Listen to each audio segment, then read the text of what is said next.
গতকালকে যারা নারায়ে তাকবীর বলে আল্লাহু আকবার বলে মানুষকে পুড়িয়ে মেরেছে, তারাও ধর্ম অবমাননা করেছে, তারাও আল্লাহকে অবমাননা করেছে। আল্লাহর নামে মানুষ পড়ার আমরা এই ধর্ম আমরা জানি না। জুলাই অভ্যুত্থান পরবর্তীতে আপনারা দেখেছেন সাভারে 2 জন শ্রমিককে বেতন বকেয়া দাবিতে আন্দোলনে গুলি চালিয়ে পুলিশ হত্যা করেছে। এটা আপনারা প্রত্যেকে জানেন। আমরা নীলফামারীতে দেখেছি শ্রমিককে বেতনের দাবিতে কারখানা বন্ধ থাকার কারণে আন্দোলনে নামার কারণে শ্রমিকদের গুলি করা হয়েছে।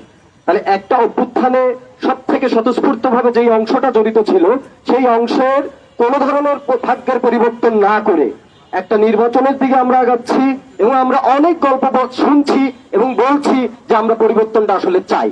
তাহলে আমাদের বুঝতে হবে, আমরা যদি শুরু থেকেই বলে আসছিলাম যে আমাদের কারখানার গণতন্ত্রটা আসলে কি হবে, আমাদের যে উৎপাদনের যে জায়গাগুলো সেই জায়গাগুলোতে আসলে এই শ্রমিকের জন্য কি কি সুবিধাগুলো এই ইন্টারিম সরকার তিনি রেখেছেন বা তিনি রেখে যাবেন সেটা নিয়ে আমরা কিন্তু শুরু থেকে বলে এসেছি।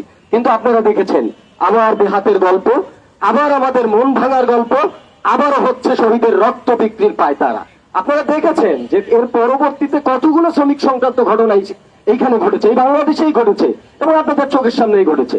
গত পরশু যে মর্মান্তিক ঘটনাটা হলো ময়মনসিংহে ভালুকাতে, যে একজন শ্রমিককে আমি শুনেছি গতকালকে আপনার আমার দেশের একটা নিউজে দেখলাম তিনি শ্রমিক দরদি ছিলেন, শ্রমিক নেতা হয়তো না কিন্তু শ্রমিকদের পক্ষে একজন অগ্রগামী সচেতন শ্রমিক ছিলেন।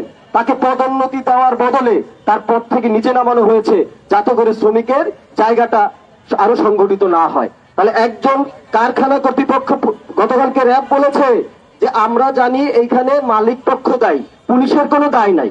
তাহলে ভাই কারখানা, প্রত্যেকটা কারখানাতে আপনারা দেখবেন ইন্ডাস্ট্রিয়াল পুলিশ থাকে। তাহলে ইন্ডাস্ট্রিয়াল পুলিশের দায়িত্ব কি ছিল?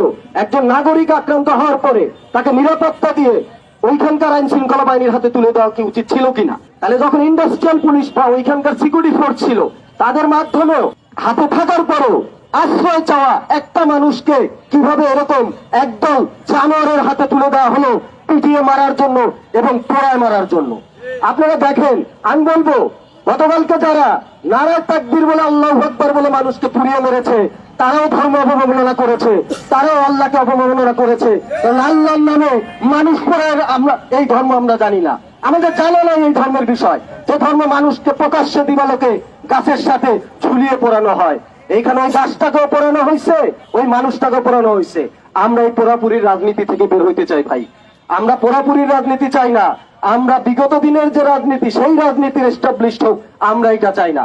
আমরা চাই শ্রমিক তার ন্যায্য মজুরি পাবে এবং তার মর্যাদা পাবে এবং বাংলাদেশের নাগরিক হিসাবে বাঁচার মতো অধিকার নিশ্চিত হবে।